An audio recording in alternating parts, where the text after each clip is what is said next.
Hey there, and welcome to the Healing Word of the Week podcast with me, Marissa of Marissa Moments, where you might get triggered into seeing your own reflection, but it's to reconnect you to yourself and awaken the divinity within. So prepare for laughs, resonance, and accountability through true stories, channeled messages, prophetic words, and everything in between. So I hope you're ready, because guess what? Here we go.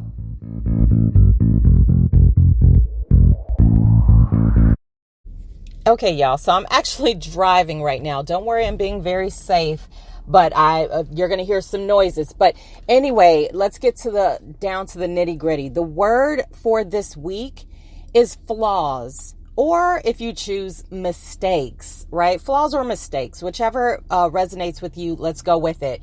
Now, what I receive on my heart, because I was actually just listening to an audiobook, right? To be clear, to be honest, I don't necessarily sit down and read books, but I do enjoy having them read to me, right? Now, I don't know what part of me that's from, but it is what it is, right? But anyway, so flaws and mistakes. What I received to share with you is that many of us are preventing ourselves from walking into our truest and fullest blessings because we're so busy focusing on the things that we've done, right? Who we were, what we've done. Oh, I did so-and-so wrong, or I could have, should have, would have, all of these different types of things. We're so fixated on our flaws, right? Our shortcomings. We get up, we look in the mirror, and all we can see is the things that are wrong with us. We wake up in the morning, we start talking about, oh, this aches, that aches, oh, I remember when, all those types of things, right? All the flaws, all of the mistakes.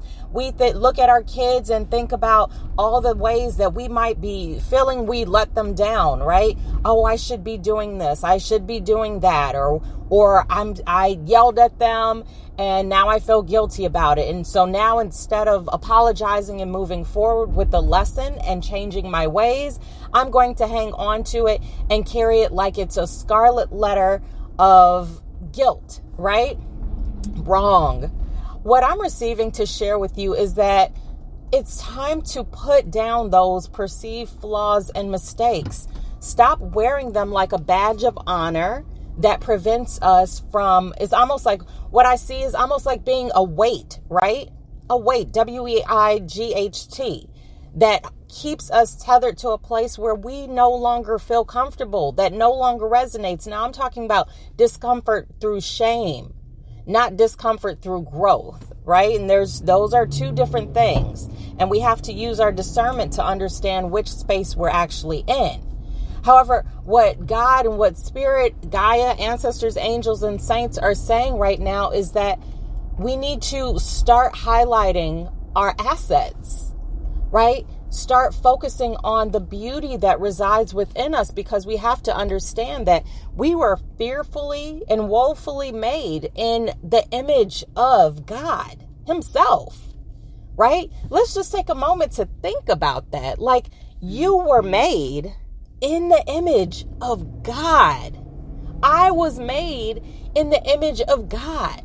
God took time to make you. God took time to make me, specifically the way we are.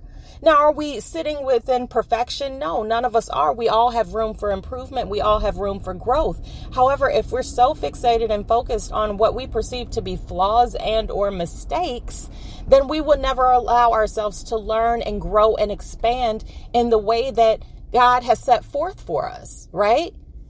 God understands that you are a flawed individual, but He does not hold it against you.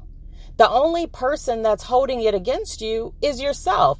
Sure, there might be other people who are mad at you for XYZ reason, but once you go into a state of forgiveness, once you start shifting your ways of being based off of the lesson that you learned through those perceived or real mistakes, then if someone chooses not to forgive you, then that's up to them. What matters more is that you choose to forgive yourself. Let's stop hanging on to these perceived flaws. Let's stop wearing our mistakes on a t-shirt and calling it who we are. Let's stop mislabeling ourselves as just being horrible individuals, right?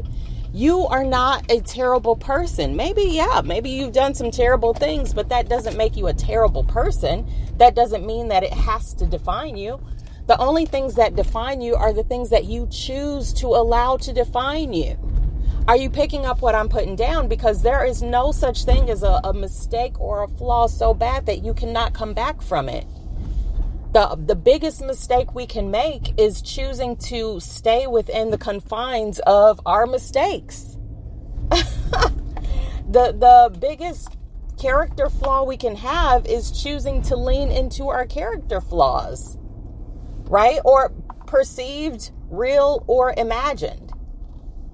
So I'm not going to keep going on and on per usual. Hopefully you guys are picking up what I'm putting down. This is a shorter message for you this week because I want you to really just think about it and reflect on what are you telling yourself when you get up in the morning, when you start getting ready to go somewhere, when you're hanging out with other individuals. What parts of yourself are you highlighting for others, right? What? I just ran over a curb. Hello.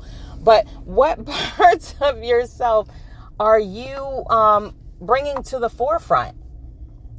Even if it's a means of self-preservation, right? Sometimes we have the habit of highlighting our deepest flaws because we're afraid that other people will do it. So we choose to beat them to the proverbial punch.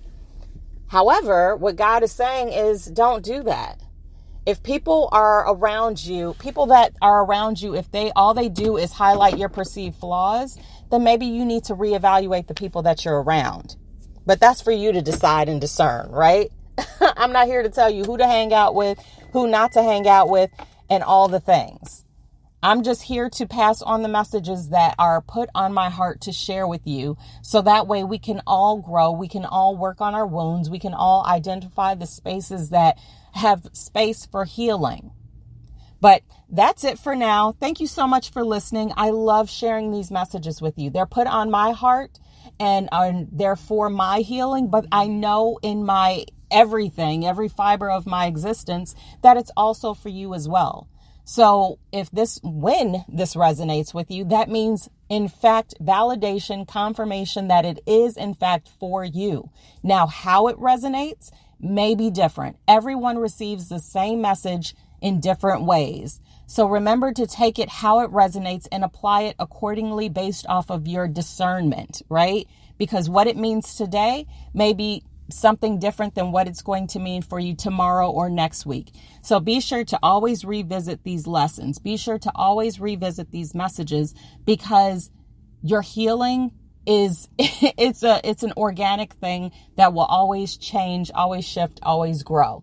But anyway, that's it for now. Thank you so much again for listening. Be sure to friend me, follow me on all of social media. When you look me up, just remember it is Marissa Moments, and that is Marissa with one S because I always like to say there's only one me. So until next time, have the happiest of healing. I wish you the best week ever, and thanks. Bye.